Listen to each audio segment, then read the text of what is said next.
quand on dit que notre secteur privé il est faible, mais il est faible depuis 2000.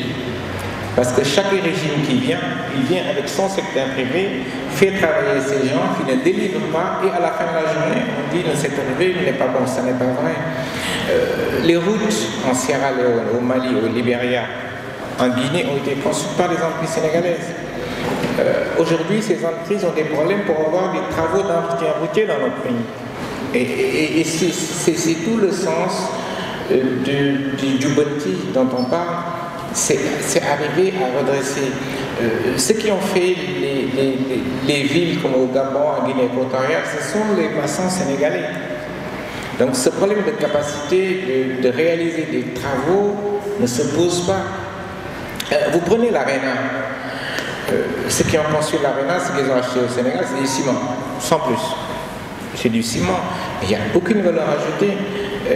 Et je pense que maintenant, ce qu'il faut, c'est bien de parler ensemble. Je pense maintenant, il y a deux choses très importantes que le secteur privé doit faire en amont. Je pense qu'il faut aller vers une cartographie des acteurs du secteur privé. Aujourd'hui, chacun lève son sac, se lève au matin, il est opérateur privé. Après, on ne sait pas qui fait quoi. Je pense que ça, c'est la première chose. Maintenant, il faut également, à mon humble avis, aller vers l'État. Ça ne va pas être facile, c'est difficile. Je pense que j'ai travaillé avec Ndir pour qu'on puisse rencontrer certains. Je pense qu'Ader l'a dit, la population de notre pays est multipliée par 2 tous les 25 ans.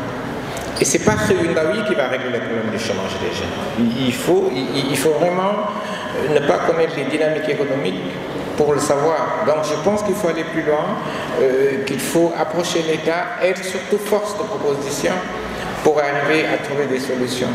Je ferai une note de cette réunion au président de la République, je pense, mais il faut continuer. Je pense qu'il faut continuer dans cette logique, travailler ensemble, parler d'une seule voix, et je pense qu'on arrivera à trouver une solution. Si ça ne fonctionne pas, ça n'est pas seulement l'État, mais c'est tout le monde.